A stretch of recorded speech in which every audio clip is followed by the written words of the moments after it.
meeting to order. Determine if the quorum present.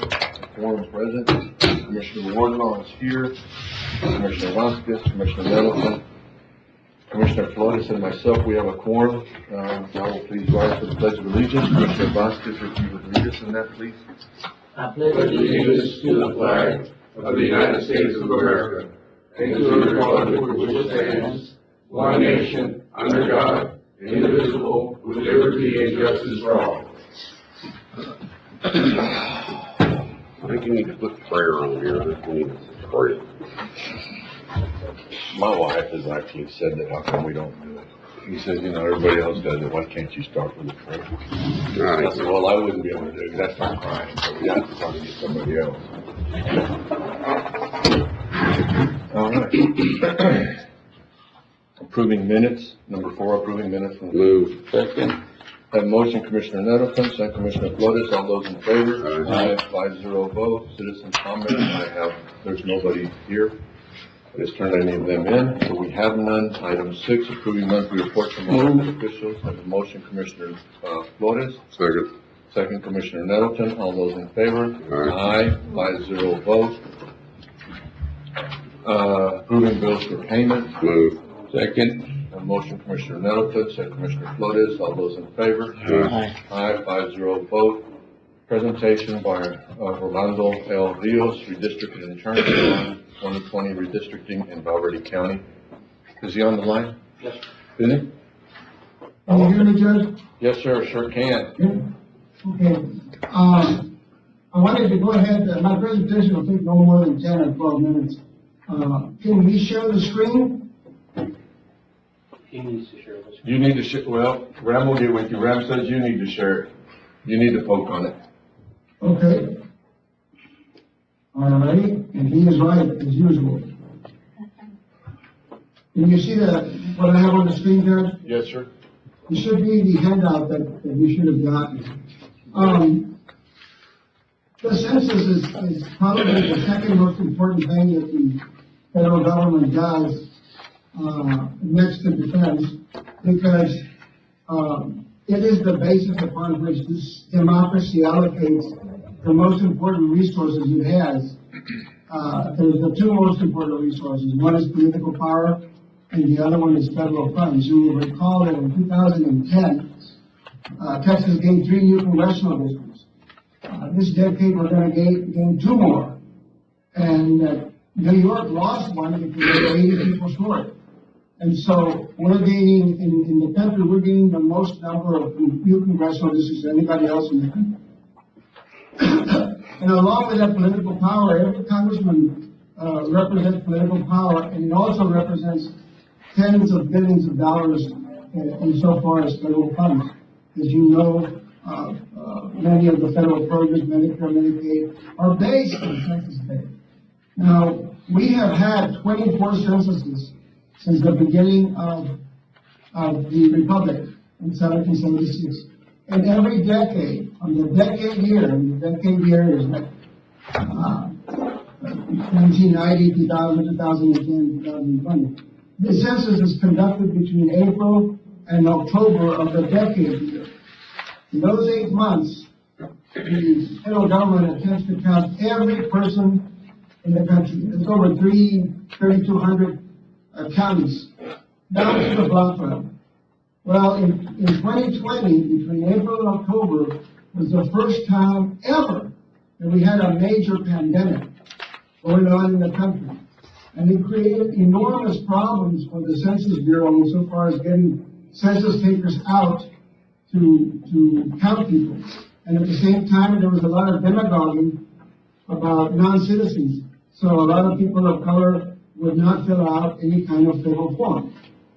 So here we are in August, and we still do not have the 2020 census data. However, a couple of months ago, the Census Bureau released what is known as the ACS data. Now, ACS stands for American Community Survey. And those are data that the Census Bureau continually gathers, and they release it every 5 years. The last one was released in 2019. And, so they released that down to the block level, they did some imputing down to the block level, but they released it so that, the governmental entities could start thinking about redistricting. I know that the state is using that ACS data to start drawing their congressional, state legislative, and state senate districts. Now, I have taken that data, commissioners, and I've inserted it into the existing commissioner precinct lines. And this is called the benchmark plan, because this is what we start with. It's the 2019 ACS benchmark. It's a benchmark because that's what we start with. And again, this is not 2019 ACS data estimates, new estimates.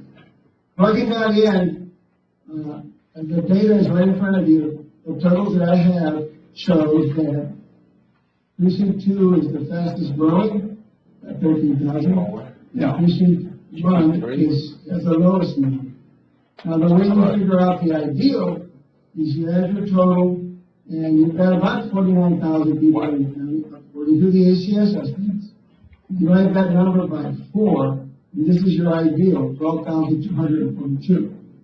Now, we get the highest precinct, which is 13,122, and we subtract the lowest, and this is the difference, 1,670. That number divided by our ideal is 13.64, which means that you're in violation at this time using the ACS estimates. So, theoretically, if the estimates are correct, and we will know when the data comes out, we will have to move population from District 2 into 1. If you'll notice, the ideal is 12,200. Well, District 3 is almost there, and District 4 is not too far from there. So those districts really, again, according to ACS, they don't have to be changed in any way, unless you want to. This is a redistricting process, and you guys are the bosses. You can change the districts however you want. Now, I did what I call a demonstration plan. And this is just a demonstration plan. This is not something that I'm suggesting you adopt. I'm just saying this is one scenario that could be used. I move population from District into District 1. And this is what I came up with. I came up with the close to the ideals. As you can see, they're all close to the ideal. I subtract the lowest from the highest, 652 people. And as you can see, the percentage deviation is way below 10%. So this is a constitutional plan. And again, this is just a hypothetical plan just to get you gentlemen to start thinking about this. Now, the way I accomplished that, I didn't have the addresses of the commissioners, so I hope I didn't move somebody.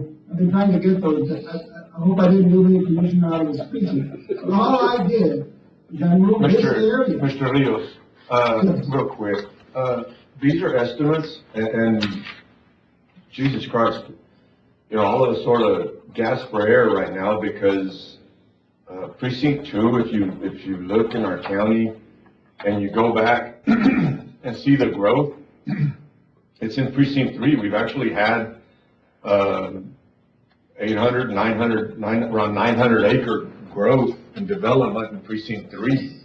And we've not had any subdivisions or anything like that that we would have in precinct 2. You know, and I get it. I guess the key is these are estimates by people that, you know, sort of fill stuff in. But it would be real hard right now to even begin to draw anything or even begin to look at numbers. And this is just my opinion. I don't know how the court feels, but I think it'd be real hard to even begin the discussion on how to draw lines or look at it, for the simple reason that what we're looking at, as far as I'm concerned, is just not factual. I can tell you that my precinct has grown at least by 3,000 to 5,000 people Yes, definitely. in the last 10 years, if not more. Well, your Lake Ridge. Lake Ridge, Just by itself was about 900 acres. And then you had every other growth in the Buena Vista area, off of Margarita, up around Buena Vista towards, to the west of Buena Vista, northwest of Buena Vista, the subdivisions that David Breeding put in. Well, it's probably over 3,000 homes that's been built in the last 10 years, and if you use the numbers of 3.1 persons per household, that gives you kind of an idea. You're looking at 7,000 people, at least, growth in precinct 3 in the last 10 years. Judge, you're absolutely correct. All I'm doing is relating to you the information. No, I get it, but, it's gonna be real hard, I think, to start any type of process right now. Oh, yeah.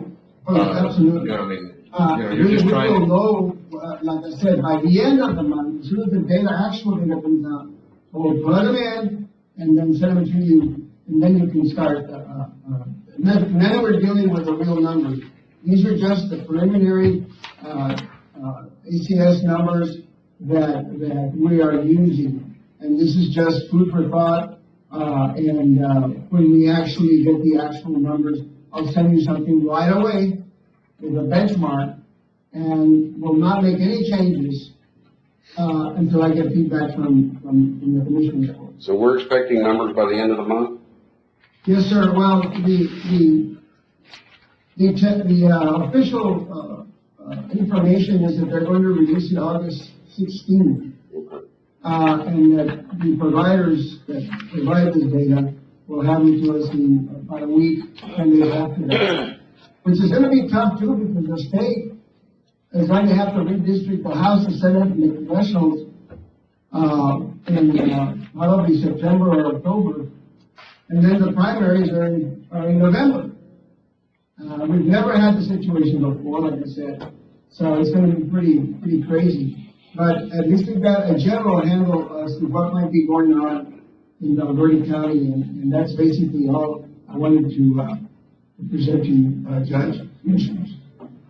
okay. Now, you said, starting off, that, this is one of the most powerful tools, and you say we can gain seats, lose seats, and I think even, through the process, and I'm sure that there has been, opponents and everything else even drawn out of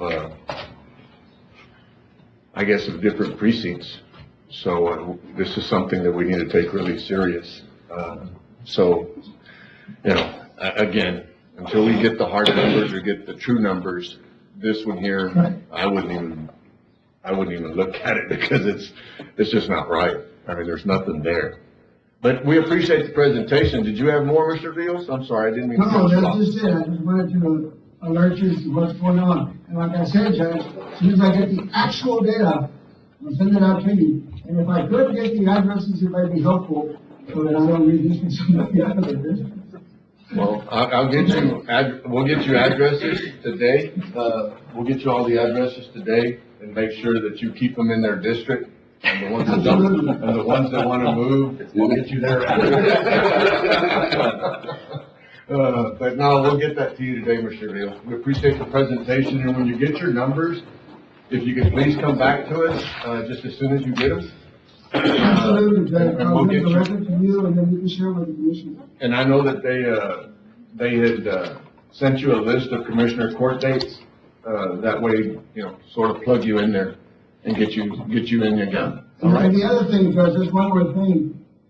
When you get the data and I send it to you, we can do a Zoom individually or with two commissioners, whatever, and I'll bring up the computer and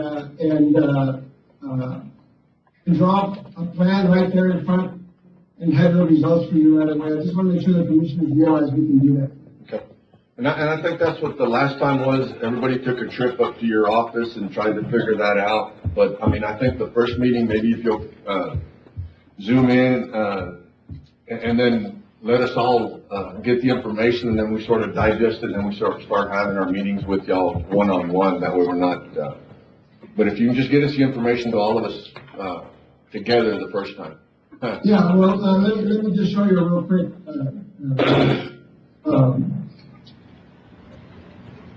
We can get in here and just move blocks around. I'll have the numbers in each block, and it happens right in front of you, and it gives you the totals and so on. Okay. That'll work. It'll work? That'll work. Okay. Thank you. Mr. Rios. Pleasure, copy. Y'all have any questions? No. Y'all okay? All right. Thank you, Mr. Rios. Yeah, those weren't even anywhere near factual. No. Item number 9, auditor's report. Move. Second. Have a motion, Commissioner Middleton, second Commissioner Flores, all those in favor? Aye. 5-0 vote. Item 10, discussion possible action on the following budget adjustments. 1, tax assessor collector, $57 from office supplies to travel and trade. Move. Second. Have a motion, Commissioner Middleton, second Commissioner Flores, all those in favor? Aye. 5-0 vote. Tax assessor collector, computer maintenance, $421 from available appropriations. Do you have money with them? She does, office supplies. Office supplies? Motion to approve out of office supplies. Second. Have a motion, Commissioner Middleton, second Commissioner Vasquez, all those in favor? Aye. 5-0 vote. Other autopsy and mental, $2,700 from available appropriations. This is from SO? Or- No, this is the autopsy. Well, it says mental, so. Right, autopsies and mental. There's there's a hospitalization, like 19,000 Mm-hmm. or whatever. Is there money in that one? Because that we don't touch contingency. Okay, we can do that. Possible. Motion to take out of hospital. Second. Have a motion, Commissioner Middleton, second Commissioner Flores, all those in favor? Aye. 5-0 vote. Sheriff's Office, $10,000 from auto line item to operating line item. Move. Second. Motion, Commissioner Flores, second Commissioner Middleton, all those in favor? 5-0 vote. Treasurer report, there is none. There's actually, discussion on immigrants. Jesus Christ. Where do you start? Well, I'll give you a little bit of an update, and I hope my numbers are correct. The 30th to the 2nd, there was, through the NGO board, there was 986 individuals that left our county, that were dropped off at the NGO from the 30th to the 2nd. And so I would venture to say, just with the numbers that I'm getting, and it's real hard to get numbers, but from the 29th, the 28th was the date of the declaration. The 29th, all NGOs basically shut down. The one in our town shut down. With conversations on Thursday,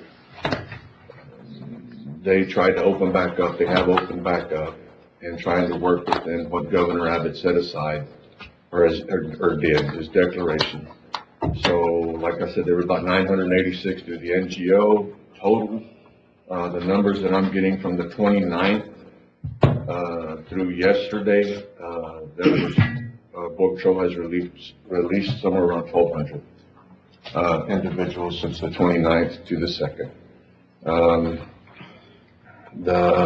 On Monday, which probably was one of the higher days, there was 282 individuals released just on Monday. There were some concerns on Facebook and the phone calls and stuff like that. Even Channel 4 was here yesterday, and their concern was that the text that I got from them was that they'd heard Border Patrol was going to change policy and not do anything, and like, what does that even mean? So I got on the phone with Border Patrol, and we've had this issue before. As a matter of fact, when the sheriff's office started going down to the Vega and down the border long, when they first started this, and we started having to sit on immigrants that were coming across, the main reason behind that was because Border Patrol, just like this week, got where they had more agents processing and were bringing in agents that could have been out in the fields. Now they were processing. So there was not agents out there. One of the reports down at the fence was that, that they were just holding them there and they weren't processing because they were full. Well, Border Patrol, the 600 number that has been put out that they've had at the station, it wasn't just yesterday, it wasn't last week. They've had that 600, detaining over 600 individuals for weeks now, every day. It isn't, but with those 600, and now you had more people trying to cross, then, there was no place to put them, but it wasn't like they were turning them loose and opening the gate and say, y'all go on wherever y'all want to go. Basically, they brought water and some food, down to them, and they held them there, or did not pick them up to go get processed. And in visiting with some of these individuals that were actually at the fence, the ones that I talked to, they didn't mind waiting there versus waiting at Border Patrol. If you will see the conditions that these agents are and I'm not blaming the chiefs, Chief Border Patrol, I'm not blaming Deputy Chief Ortiz, I'm not blaming the Border Patrol, but if you saw the conditions that our Border Patrolmen have to work in, shit's just not acceptable. You know, we toured it, I think last Tuesday, and you go in one of the rooms in the back, and you have a set of bleachers, and you have, you know, I'd say 100 something sitting on the bleachers, and then you have, you know, areas to house them, and they're numbered depending on where they're at in the process. But then if you go to get around the Border Patrolman, there's actually, they have to scoot just to be able to get to their chair. I mean, and their desk is something like where we're at right now, just a table. It's just amazing. We've been told by individuals that there's over 20 individuals, 20 Border Patrolmen right now that have COVID. And I can't see why the number's is even greater.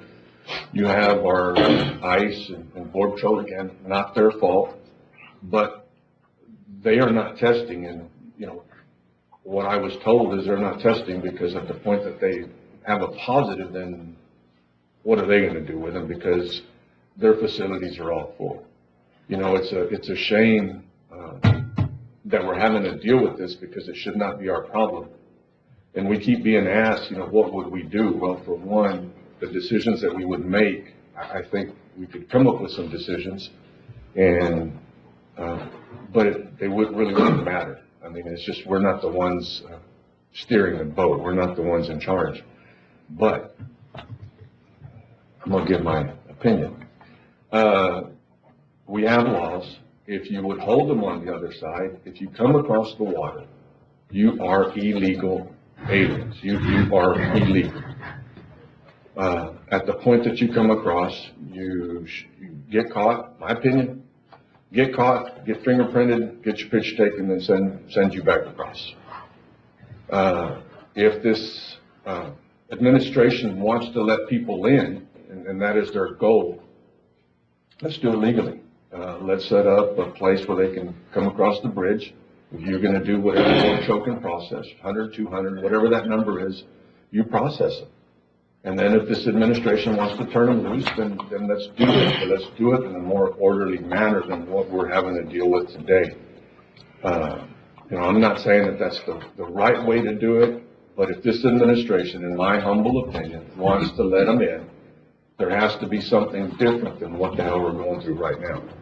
And, you know, to me, that would be my opinion. If you get caught coming across the water, you are illegal. You should be sent back. If you get caught a second time within a matter of 3 or 4 months and don't go through the right process, then you should not be allowed back for years. And you should not be allowed to enter legally for years. And that's just my opinion. But we're all getting the phone calls, and we're all human. We don't want to do anything to these individuals that would hurt them. And I will tell you, the majority of the ones that are coming across and are wanting to get caught, they're not bad people. They're looking for a better life. I understand that. But what we're dealing with right now, and you know, walking into businesses to charge your phones, and you know, people not being able to conduct business. And I'm not saying that's all the time, but it is happening. But there has to be another process. I believe that if you were to catch them, if you come across the water, you catch them, you get put back. If you're going to allow them in, then come up with a process that they can come across so many at a time, so a little bit more controlled. You don't overwhelm the people that would be processing them. And then at some point, the government would contract with somebody to call them to a bigger hub, to another town that is capable of having these individuals catch a plane, catch a bus, catch a train, and so they can get to wherever they're going. I think that needs to be thought out by our federal government, and that needs to be a part of our process also. It isn't just, we're going to catch them here, we're going to turn them loose here. That cannot be the answer. We have NGOs right now we have one NGO here that, they're stretched. One of the conversations that we've had is, well, that we need to probably ask for tents to set up a tent city for these individuals and during a process. I personally, I don't know what the court thinks, but I will not vote for that. It's the federal government's problem, and they've just thrown it on our lap. And I will not vote to put up any type of tent, and I'm going to go ahead and say it, to help these individuals go find a place to stay. It is not our problem. And I don't think, and we were just handed a deal from Chief Bullard. We've got $192,330 what we've lost so far out at the jail, and promises of being reimbursed. That's 20% of what our budget is as far as revenue that we're going to receive from GEO, and I just lost 20%. So, again, it's not our problem. There has to be another deal, and us, on TV and having these conversations, just is getting old, because nobody's listening. Nobody's listening, and it's costing us a lot of money. So, commissioners, don't have any comments. I agree with you, Judge. This thing has got completely out of control. I think there was 10,000 that crossed the other day in Mission, and we've got hundreds and hundreds and hundreds here. Nobody's policy is working right now on any level, federal, state, whatever. This jeopardizing our border communities by making them stay in our communities. The COVID cases are going through the roof. We're jeopardizing our law enforcement. We're jeopardizing everything. You talk about $190,000. That's just our jail costs. It doesn't include SO and the county attorney's office and everybody else that's involved in this. This number is probably a whole lot higher, probably closer to $400,000 or $500,000 that we're into this. None of this policy is working. At the end of the day, the federal government could care less. And I appreciate what the governor's doing, but this order is dangerous to our community. We have people walking up and down our streets. They're not being tested for COVID. We have our agents and their families in jeopardy. And it's costing local taxpayers a lot. And it's inexcusable. And I agree with the judge. We can sit up here and talk until we're blue in the face, because nobody's ever going to listen. Nobody cares. If it was my decision, we would close the international bridge from one end of Texas to the other until Mexico could secure the southern border. It's enough. We need to stop this. I've talked to a couple of news medias. Our objective here is to protect our community. We can't solve the border crisis, but our objective here is to protect our community. And the only way we can do that is to get these people out of here as quickly as possible in a safe manner. But we've got deputies that are in jeopardy. You've got border patrolmen. I know entire families of border patrolmen that have COVID because of this mess. And nobody on any level seems to care. And I've been quiet about this for a while, but it's enough. This is enough. I know our community's upset. They want us to do something, and the judge is right. There's nothing we can do. If we could, we would do it tomorrow. Somebody has to start listening to what our needs are and deal with the people down here. The federal people, the president, the vice president, all of those up there need to come down to Del Rio on this border and see for themselves. Walk into these stores, put their own lives at risk, so they understand. There is no excuse for this, and I don't see an end to it. I'm with the judge on this. We're promised reimbursement. We're promised this. We're promised that. We haven't got anything. We're still in the same mess that we've been in and it's just getting worse, and it doesn't look like it's gonna get better. And it's just a matter, I don't know the solution to this, but, you know, everybody is completely and utterly frustrated. And somebody has to start listening, but I don't guess they're ever going to. So, you know, we're gonna continue dealing with this, and hopefully continue working ways to get the people that are released out of our community as quick as possible. And I'm at the point now that if the order is gonna stand, that nobody can transport them except government entities, that we buy some buses and we transport them to the county line and drop them off. Because this isn't gonna work for us. That's all I got, Judge. Commissioners? Y'all okay? Judge, the only thing I'd like to say is that it seems like it's a never-ending problem. It just keeps getting bigger and bigger and bigger every day. And we're being corralled, you know, pinned up because we can't really do much to solve that issue. And I know the state has gotten involved in this and they're helping as much as they can.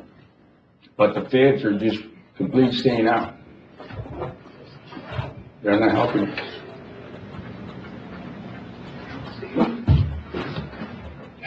Anybody else? Y'all have anything else on immigrants? Cause I'm fixing to lose my shit here. So, yeah, it's just really frustrating, folks. If we were able to make the decision here, or make a decision that could be enforced, I mean, we would make it. And I think we could, sort of solve our problems here. You know, I shouldn't say I think. I know that we could solve our problem here. But whatever decisions we make that would help, I mean, we couldn't enforce. So that's where we're at right now. So, well, Jesus Christ. I'm going to take my high blood pressure pill. Item 13, discussing matters relating to COVID-19. Separate these. They're all interrelated. Jesus Christ. I think we keep being told that we just can't keep a break. The only thing is, though, that as a county that's on the border, it's like we're dealing with multiple things at the same time, where other people are just dealing with COVID or whatever. Update before Martin asks me where we're at, because he's the one that likes to ask, and I went to look for the numbers. Thank you, Judge. Yesterday we had 200, on the first we had 215 active cases. We have just 16 people that are out of town in hospitals. We had one person here that was hospitalized for COVID, and our numbers for individuals that have passed are 223. They held a clinic. I just got a text message, take a breath. They had a clinic out on the bridge, trying to get some of these individuals that are people, when they go across, that they deal with, at the maquilas, the people that are transporting in the trucking business. We even handed out vaccines to individuals that the port deals with on a daily basis, basically their counterparts in Acuña. The numbers that I got were a little over 2,000 vaccines that were handed out. We will be receiving a check reimbursement for whatever our cost was, not for the vaccine, but what our cost was for the individuals that we hired to hand out that vaccine. We actually got a call yesterday from consulate, and we're waiting to give her an invoice, and then I'll get her in contact with Matt so we can get wiring instructions and get those funds reimbursed. Again, our numbers are going up. People ask about the vaccine, and we had a meeting last week here at the office with John Sheedy and Roland and Dr. Palau. CDC, they're still all over the place when it comes to information and guidance and everything else. So like I told them, if we can all get on the same page here and take some of what they're giving us, don't take all of it, because they're confused, and they're the ones we're supposed to be listening to, and they're more confused than anybody I've seen. So we can just take some of that information on quarantining and stuff like that and sort of put it together. That way we know which way we're running. One of the things that did come up when we were having a lot of questions, if everybody in the home is fully vaccinated, but one individual that's not vaccinated gets the vaccine, or the rest of them, does everybody need to stay in the house in quarantine? Answer to that is no. Just the individual that is COVID. The other ones, if they've had a vaccine, don't, and go on about their life. We do have individuals, one of the numbers that came out, Texas, like since January, February, that there have been so many deaths, I think it's like 9,000 or something. But, and I need to go back and correct that one. The number that everybody was hitting on, that was 43 people that were vaccinated had died. Well, it was 43 out of the 9,000 number they put out. So the percentages, if you have the vaccine, for those that want it, don't want it, that's another debate, but it does help. We've had a couple of families here in town that the daddy's got it. Daddy's over, 75 years old. And then you had the daughter and one of the grandkids get it, or the daughter and the husband get it. And they were not vaccinated, but the daddy and the mama were, or the grandparents were, and they got it. Didn't really look that bad, but the grandkids and the kids that got it and were not vaccinated didn't feel good. They're still having issues trying to get over it. So, it helps. Not getting into conversation, mandate it, don't mandate it, it's preference. But in my opinion, it does help. Our numbers are coming up, but we knew that. People have been traveling, going out of town. You're being exposed to different groups, more groups around our country, and everywhere else that you're traveling to, you're coming back and you're sick. It's just the way it is. Judge, Yes, sir. where do we stand with masks since Texas and Florida been confirmed as We cannot, COVID cases? we are classified as hotspots or whatever. We cannot mandate masks. And as a government, anywhere that whether it's be our buildings, our pickup trucks, anywhere like that, we cannot mandate masks for our employees or anybody else walking into a government facility. As an owner, as a property owner, or as a business owner, if you want to require masks for your employees, for people coming in, that's already been tested, and you can. But as a government, we are not allowed to mandate masks, and we are not allowed in the state of Texas to mandate masks. As a government, we're not allowed to mandate masks within our county, as a county. Does that answer your question? Yeah. Do we have any idea, are we still doing contact tracing? We're still doing contract tracing. We've got 2 right now. We've got rid of 4. In this next fiscal year, we've got to hire in the budget, because those funds can be paid for through ARPA or whatever. We will get back to 6, and then 2 other individuals, a nurse and then another our regular health authority. But we're doing contract tracing with 2. The city's hired 2 more also, which they let a bunch of them go. They hired 2 more back, and they're fixing to hire more. So we're still doing it. One of the concerns is going to be our schools when they come back. And then what the process is before is like if I was a kid, I got sick, then all of y'all got to go home or went home. That process is changing, because if you get sick, you go home. If you get tested, are positive, then you go home. And then the individuals that you were exposed to, unless they have symptoms, it's going to change. Yep. It's not going to be the way we were last year. It's going to. Last year, in my opinion, we were able to contain it once we knew who was COVID positive better than what we're going to be able to do this coming school. Well, no, I listened to the orientations last night of the schools, and it's going to change drastically. So, and they're not going to be allowed. They're going to be considered. If they're out for so many days, it'll be considered unexcused absences, and the kids will have to actually make up the hours in class. But they are not going to quarantine the entire class. Mm-hmm. So I do expect a spike from that, but we'll get through that. Do we have any way of knowing through the contact tracing these numbers, if any, are related to immigrants coming across as far as percentages or anything like that? I can get that for you. I can tell you the names that I was looking at. Most of them look like they were ours. But is it ours because they had contact with somebody like the Border Patrol? And we had that conversation last week, and they're gonna start working harder on that. They're not, I mean, they can tell you, they can look and see, okay, they're Border Patrol agents and they gave it to their family, and then if it's spread anything further than that, they can tell us that right now. I don't have that information to give you. Well, that's fine. I'm just more curious about what percentage of our numbers are related to this border issue as far as what's spreading, the COVID issue. I bet it's a good percentage. I mean, I would think it would be a good percentage coming from there. I would assume there is. I was just more curious if we could break down the percentage and figure out what is related to the border issue.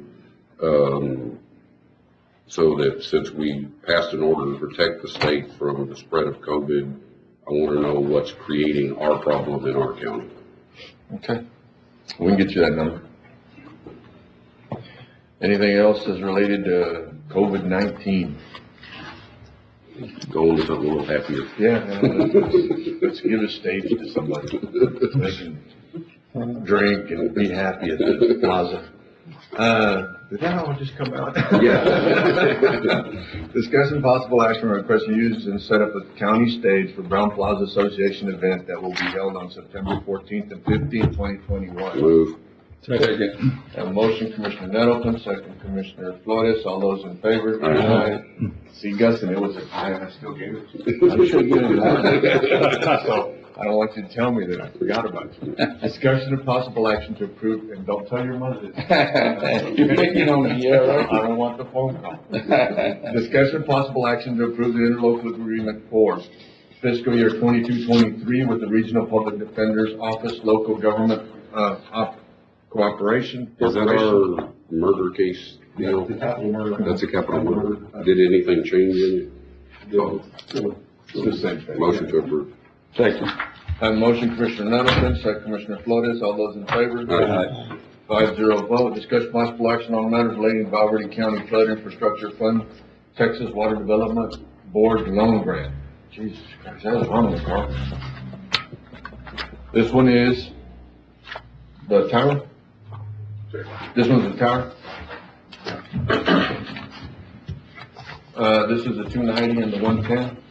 Yeah, the 210 and the 290. Uh-huh. Yeah. Go ahead. Well, we sent, our financial advisor and our bond counsel sent us a bill for $22,000 and change. But within that bill, there is $9,000 and change for, the $290,000 that was a grant. So I sent emails. Why am I getting charged? I sent clean emails, but then we had real blunt conversations. Why am I getting charged for services on a $290,000 grant? So Raul Villaseñor had a phone call with him yesterday, and he says, look, it's in the contract that we've had with the county forever. The way, because it's Texas Water Development Board, and some of it's loan, some of it's grant, we have the right to charge you. And it's like, okay. So we had that conversation, and he says, Judge, I know what you're going to tell me next. And I said, okay, I'm listening. He said, I am not going to lose y'all's business for $1,300. So if I have to do something, and I said, I'm still listening. He says, seems like you don't want to pay it. And I said, no. And he says, I don't want to lose your business for $1,300. So the $9,000, his $1,300 for the $9,000, I'm pretty sure they're going to do away with it. Okay. I sent an email last night to, they sent back something else that somebody would be getting into contact with. So it's $9,000 and change minus the $1,300, whatever their bill is. I don't know if they have the same type of contract that was signed before we got here. All of us. But I'm We gonna, hired them, are you talking about with Fulbright? Fulbright. Yeah. Well, we had that one, and then he left, and then we ended We up hired moving Fulbright. companies. Yeah, That was when we did the Luke project. well, I don't know what that contract says. We're looking for it. I will tell you that the conversation I'm gonna have with him is the same conversation that I'm gonna have with Mr. Villasenor. I will also say out loud that if they're not willing to do away with their fee, in 2 weeks, we will have an item on the agenda that once we get past this, we will go back out for bond counsel. I thought we already did that. I thought we already did a request for qualifications. It's not going out. How was that $1,300 decided, Judge? It's it's based on a percentage on what their contract says. But the 1,300 will be taken off. That other dollar amount, is the one that is higher. And I've not had a phone conversation with these individuals. I was wondering if that was just something they decided. Now, they get a percentage, they, off of the money that but it's usually off the money that they actually do the COs or the tax notes for, they get a percentage for issuance. But, I don't ever remember it being off of a grant portion of it.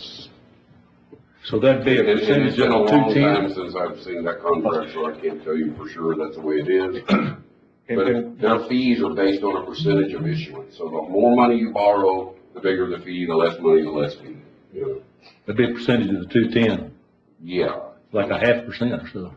yeah, I don't remember right off the top of my head what the number is, But most likely gonna be removed, right? I mean. The 1,300 is going to be $1,300, removed. The other one, we're still having conversations, but it's one of those deals though that, I think it would be, not threatening anybody, but I think it would be in their best interest not to charge us for something that, in reality, it's a grant.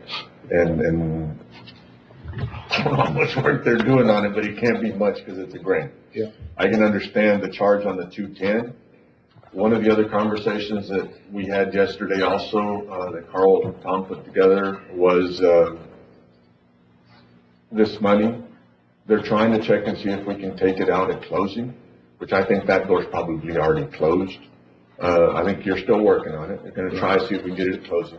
If we can't get it at closing, then we'll end up having to pay that $13,000 or the $210,000 certificate of obligation for the financial advisor and bond counsel. But we know for sure that we'll be able to get reimbursed. Yeah. Is that correct? Yeah. What happened a year ago when we submitted the application to the Texas Water Development Board for the proposed project, some of that was pretty foreign, and obviously, we've been a learning curve for everybody. And then at the end of the day, the county receives an invoice here from the FA and the bond council. The last day prior to the closing that all the documents need to be submitted. Well, those fees were not budgeted a year ago in the application.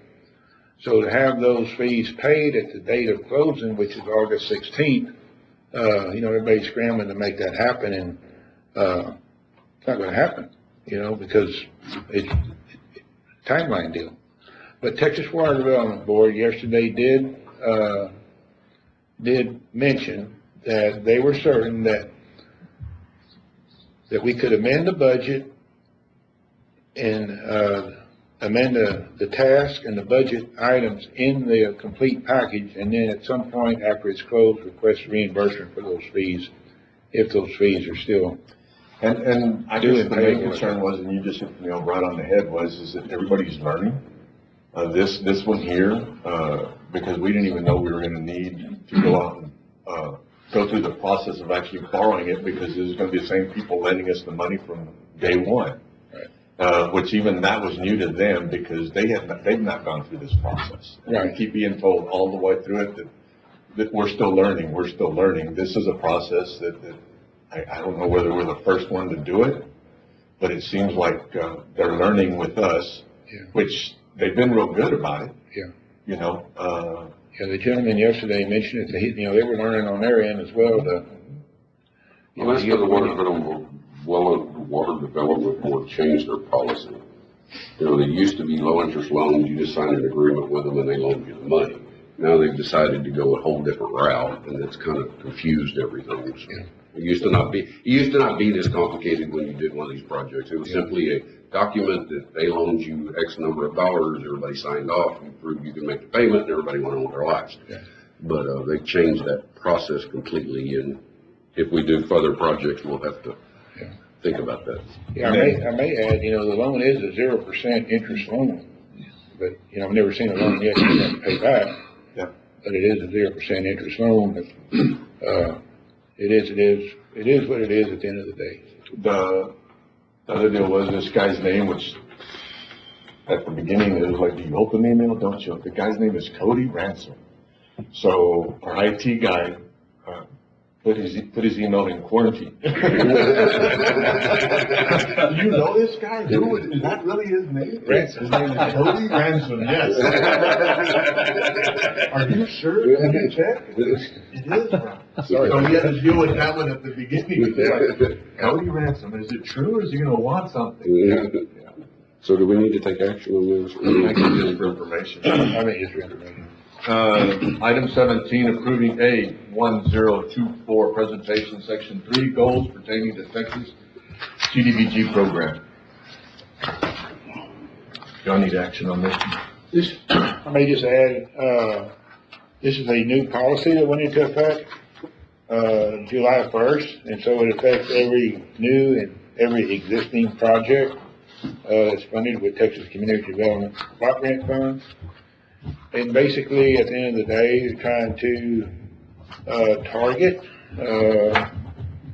low and very low income individuals within a 1 mile radius of the project site and allow them opportunities for, you know, maybe subcontractors, to perform tasks and work out there, whatever the project may be. It may just be if you're renting a piece of equipment, you know, if you try to reach out to those, businesses that are recognized as a Section 3 business. Currently, I've not seen a list. I don't know where you go to find that. I've not seen a list of Section 3 businesses for Valverde County. Section 3 individuals, you could reach out to them, you know, if you knew an individual was in, or maybe wanted to do some work on a particular project, you could interview them during that hiring process and see if they qualify based on their median family income limits for Valverde County, if they qualified as a Section 3 individual. But this policy go into effect on every new and current existing Texas Community Development Block Grant project. Do you need us to approve the document? Yes. Motion to approve. Second. Have a motion, Commissioner Nettleton, second Commissioner Wardlaw. All those in favor? Aye. Aye, 5-0 vote. Discussion possible action on terminating fee for Odyssey. Fee is $77,962.54.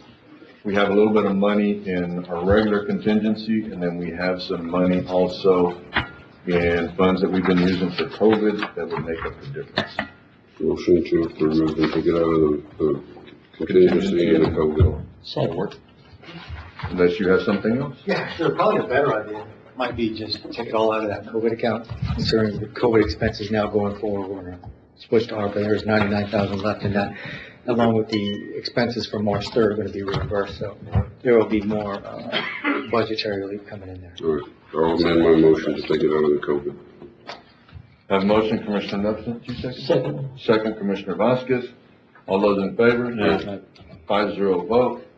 Approving A 401 form, Texas CDBG contract number 7220479, Alcoa Field Project. Move. Take. Have a motion, Commissioner Nettleton, second, Commissioner Flores. All those in favor? Aye. 5-0 vote. Discussion and possible action, designating as officer to calculate the NNR and VAR tax rates and be responsible for updating the property tax database according to tax code 26.04 (C). Would this be Ms. Garcia? Yes, it will. Motion to approve, Ms. Scorpio. Second. Motion Commissioner Middleton, second Commissioner Flores, all those in favor? Aye, 5-0 vote. Is somebody gonna assist with this so that we know it's? Discussion possible action on matters relating to 2021, 2022 budget. If y'all don't mind, I wanted to call, if y'all would be okay, the tax rate and all that, we should have it ready for Monday of next week, the proposed tax rate. Okay. I already went over this with you, so. Okay, so we're gonna go ahead and, the proposed tax rate, we should have a proposed tax rate by Monday. So if we call a special meeting on Monday, then we can have enough agenda items on there for the tax rate to be proposed. Take a vote on the proposed tax rate, a record vote, and then items on Monday's agenda to move forward with hearing, a hearing for the tax rate, to set a date for the proposed, to adopt the proposed tax rate, and then set budget workshop for the 17th, and set our hearing for the budget, and then a meeting also to adopt our budget. The way the laws have been written, we've got 25 days after I filed the budget to do certain things. So, and they gave us until the 15th of August in order to file the budget. The county judge to file his budget. I'm gonna file my budget on the 13th, but y'all will have copies of what I'm doing, hopefully this week before the meeting on the 9th. And then we can move forward with that. I will try to give all the elected officials a copy of their budget before the week's out, my proposed budget.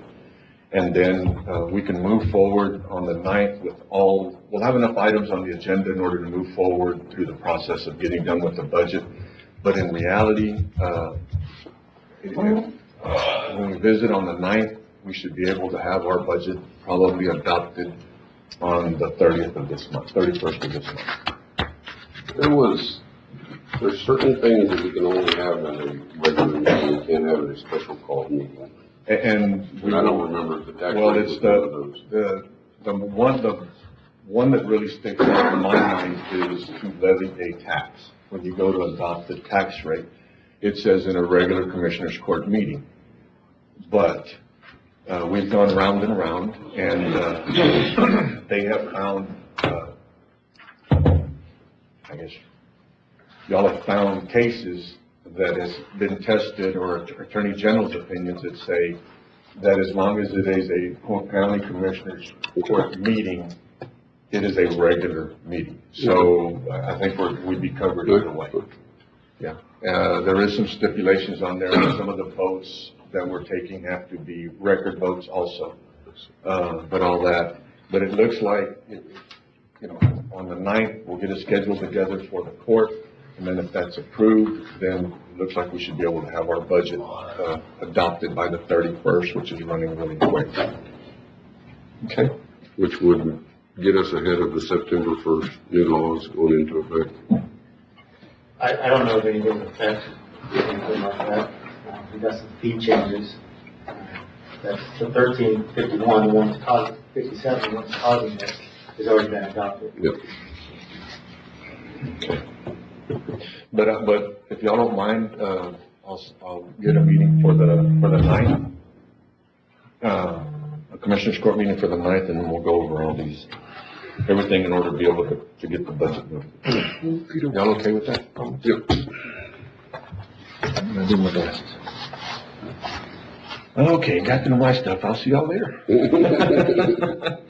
Item 22, order of election for the purpose of adopting or requesting the proposed constitutional amendments as submitted to 87th Legislature, regular session of the state of Texas. Move.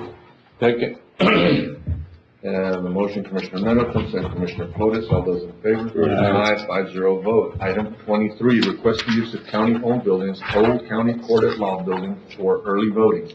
October 18th, 2021 through October 29th, 2021, and election day would be the 4-H barn, Valverde County Fairgrounds, as polling places for election day, including the main courthouse, a central counting station, early ballot board meeting location, signature verification committee meeting location, and for announcement of election results in the order to conduct the November 2nd, 2021 constitutional amendment election ordered by the Secretary of State. I make a motion to approve. Is the 4-H barn going to be a problem though with everything that's out there? They're gonna move where their little cones are at, where they're parking up there, they're gonna take all those vehicles there and park around. I have a motion, Commissioner Nettleton, second Commissioner Flores, all those in favor? Aye. Aye, 5-0 vote. Consolidation of election precincts for November 2, 2021 constitutional amendment election. Motion to approve. I'm assuming Jamie? No. Yeah, she put it in her, it's in your package, what they would be going to. yeah. Motion to approve. Second. Now, I have a motion. That's real professional. I have a motion, Commissioner Nettleton, second Commissioner Wardlaw. I'm sorry. Okay. All those in favor? Aye. 5-0 vote. Discussion possible action to authorize Phase 1 full enablement package DMND 0010736 as required in the election security assessment by the Secretary of State to be done by AT&T, to be paid by the 2020 Help America Vote Act election security sub-grant to Texas counties. The grant, she already put in parentheses, has already been received and not to exceed $40,588.78 in authorized checks. Motion. Second. Have a motion, Commissioner Nettleton, second Commissioner Flores, all those in favor? Aye. 5-0 vote.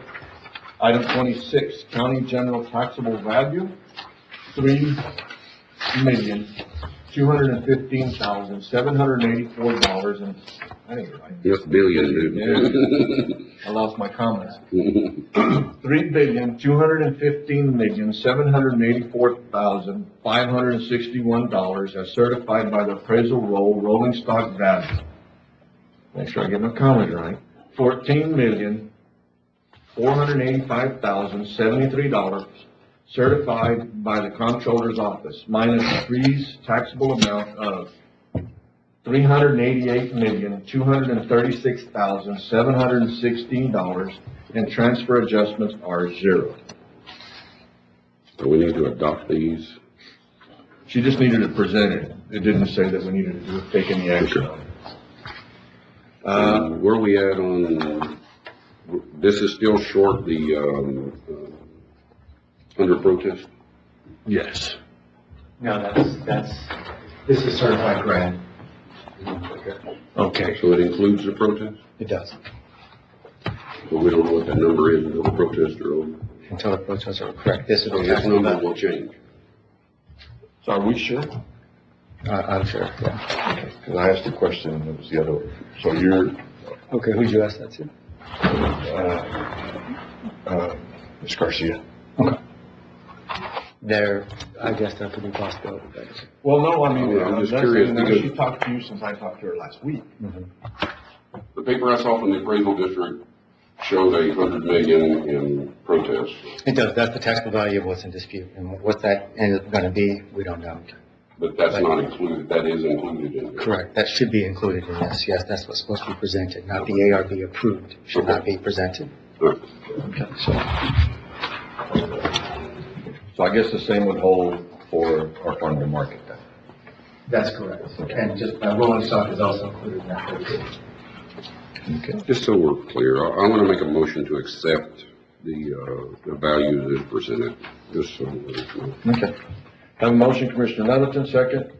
Second. Commissioner Vasquez, all those in favor? Aye. 5-0 vote. And Ms. Garcia is actually in, training, right? So, I don't say her first name because I have a hard time with it. It's just easier, Ms. Garcia. Item 27, farm to market taxable value of $3,200,383,918. Rolling stock value of $14,485,073 minus fees taxable amount of $387,621,716, and transfer adjustments are 0. Make a motion to accept as presented. Second. Have a motion, Commissioner Nettleton, second Commissioner Flores. All those in favor? 5-0 vote. Item 28, approval of replat modifying lots 10 and 11, Block 1, Rio Diablo South, previously recorded in Volume 5, pages 16 through 18, Valverde County Map of Records. Morning, Judge, good morning, Commissioners. How we doing? This replat is proposed by Amistad Consulting Services and is located in 109 Willow Circle, Rio Diablo South in Precinct 2. This proposal consists in modifying lot 11 and 10, adding a quarter of an acre to the lot 10. This was approved by Amistad Land Use Commission on May 10, and it's been posted on the county website since then. And we send written notices to the owners within 200 feet. It's just modifying 2 lots. Both lots are served by private water wells and septics, and they have a house on each. And both owners are signing the request. So everything's good there, Mr. Yes, Chairman? sir. Okay. Motion to approve, Judge. Second. Have a motion, Commissioner Vasquez, second Commissioner Nettleton. All those in favor? Thank you.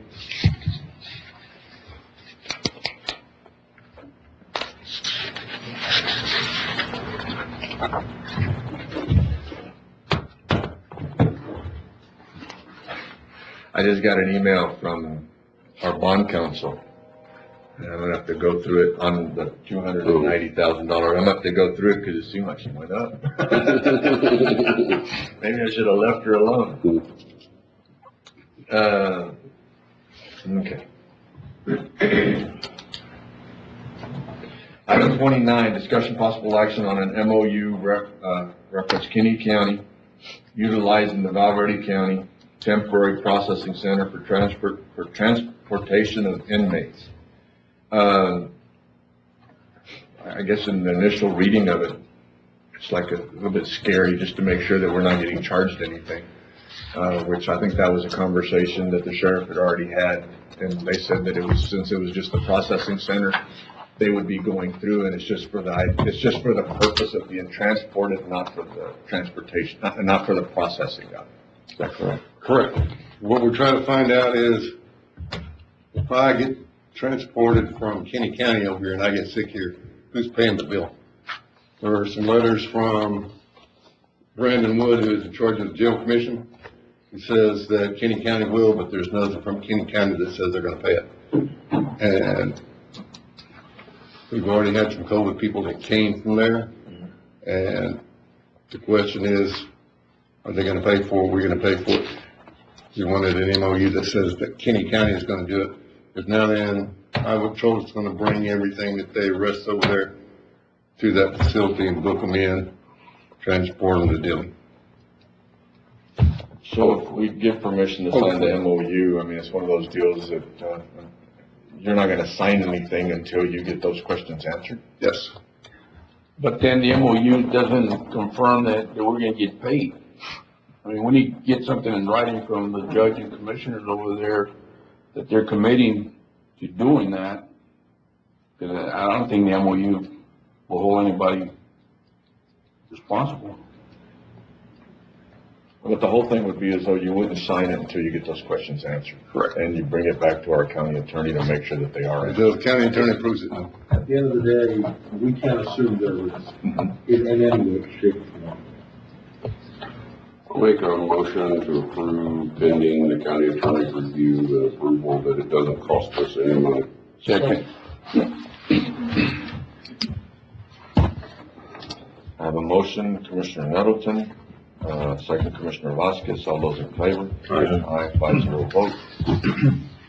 Item 30, discuss possible action authorizing Sheriff Joe Frank Martinez to repair the state side Sally Port gate at a cost of $21,360.96. This is one of the reasons that y'all had moved the $10,000 over, was to have enough money left. It's part of that reason, yes. And there's also, I gave you, Judge, a update. There was a piece of equipment that was not placed in that original quote. It's now, you have to count. 22,300. Yes. Motion. 22,000, change that. Okay, so that dollar, or Mr. Wardlaw makes the motion, it would be $22,300.68 versus the $21,360.96 that was presented. Correct. Right? Is that- Second. Have a motion, Commissioner Wardlaw, second Commissioner Nettleton, all those in favor? 5-0 vote. Item 31, closed session consultation, Texas Government Code, A, 551.071, parentheses 2, attorney-client privilege, B, 551.071, parentheses 1, parentheses 8, contemplated litigation, take a 5-minute break. Y'all will give us a room, we'll go into executive session, and then we'll come back. No action was taken. Tom? We're going to executive session, and then we'll come back. Oh, you know, though, but it's not this happening. Recording in progress.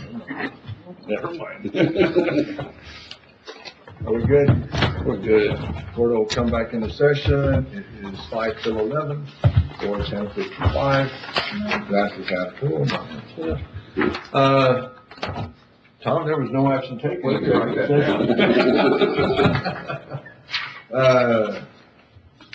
Commissioners' comments? Do we have any commissioners' comments? Zero? None. Zero. County judges' comments, and our county employees or anybody that works for the county, if you're going back to school, there are scholarships available for you through TAC. So any individuals that are going back to college or going back to school, then need to apply for scholarships. There's scholarships through TAC. So if they will contact our office or HR, they will have information. And that one on a positive note. Everything's good in Valverde County. Anybody else have anything else? Are we all good? A little bit overpopulated, but everything's good. All right. Just end it on the positive note, man. Just kill that.